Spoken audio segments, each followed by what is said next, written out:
Halo, perkenalkan nama saya Leon Ambrosio Juanda. Sekarang saya akan mempresentasikan mengenai proyek pribadi saya, yaitu GDP forecasting yang akan membandingkan model prediksi ARIMA dengan model prediksi terbaru yang dikenal lebih akurat, yaitu Prophet buatan Meta AI.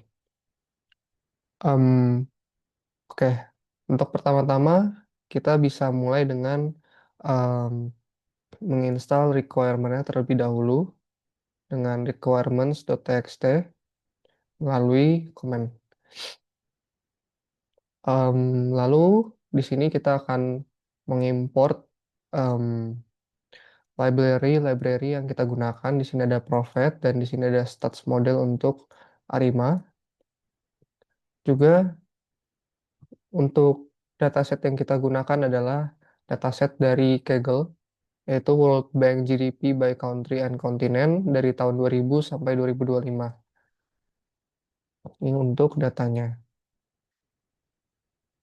Lalu di sini em, akan mendeklarasikan untuk em, path untuk data-datanya. Ini fungsi untuk mengload datasetnya. Di sini datasetnya dalam bentuk CSV dari tahun 2000 sampai 2025.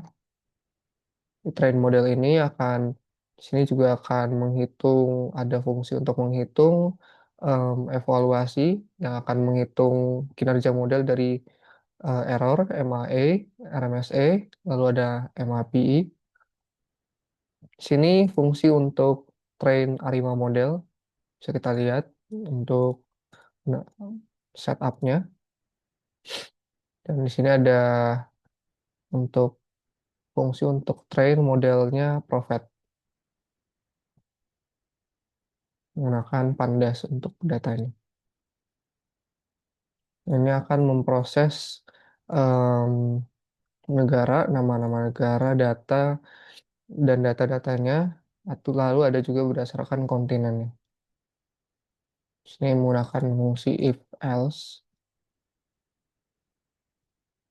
Sini DS itu yaitu adalah untuk penentuan data per tanggalnya. Lalu di sini em, data-data dari GDP-nya yang akan di training. Kita akan mentraining ini dengan mana training data itu dari tahun 2000 sampai 2021. Lalu akan training untuk data. Lalu untuk tesnya akan menggunakan data dari 2022 sampai 2025.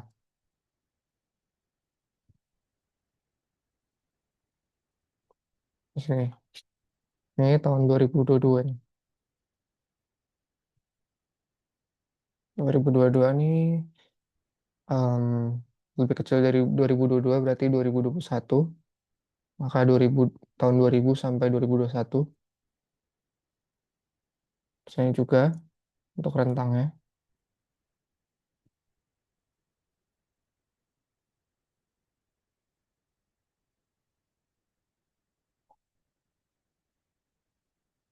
Ini fungsi untuk menggenerasi. Kenapa?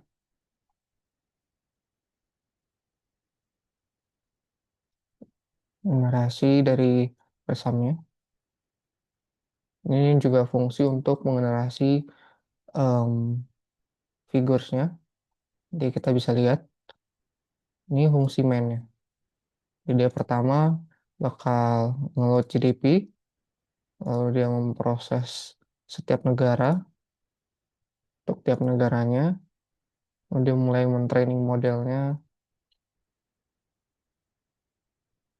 Kalau udah sukses akan mengeluarkan printnya, print out. Lalu reportnya akan diringkas, dimasukkan ke dalam bentuk reportnya, format seperti ini. Lalu semua result-resultnya akan disimpan dalam bentuk CSV di sini. Kalau sudah selesai, semua report pasti akan tersimpan di sini. Jadi report ini akan kita gunakan untuk nantinya ditampilkan ke dalam bentuk website.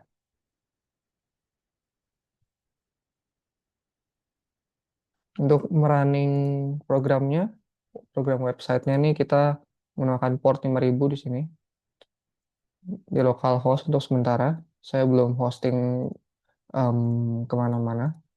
Tapi nanti akan bisa di hosting ke Heroku atau OnRender yang merupakan penyedia hosting gratis. Dan kalau kita run, dia akan menjalankan programnya di port 5000 localhost. Ini kita untuk ini untuk JavaScript-nya yang akan untuk menampilkan nanti grafiknya menggunakan chart.js.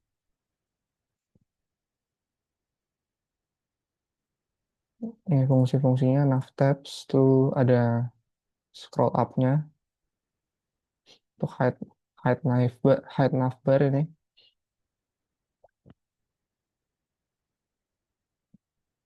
Ini fungsi-fungsi lain.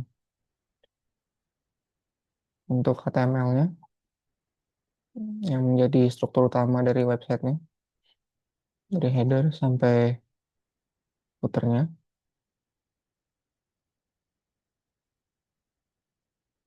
Lalu ini untuk CSS-nya yang panjang, banyak yang saya generasi dengan bantuan AI karena begitu banyaknya.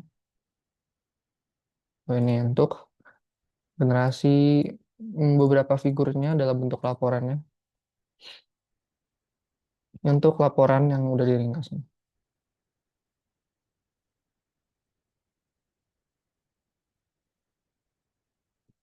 Oke, kita sekarang akan melihat bentuk em, websitenya. Untuk bentuk websitenya yang dihasilkan seperti ini. Ini untuk overview, tab negaranya, top 10. Ini untuk per country-nya kita filter.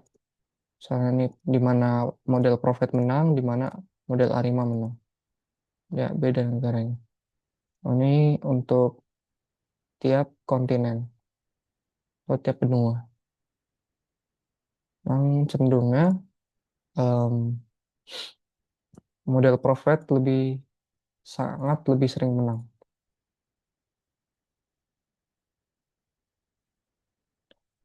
Sekian presentasi dari saya. Mohon maaf bila banyak kekurangan.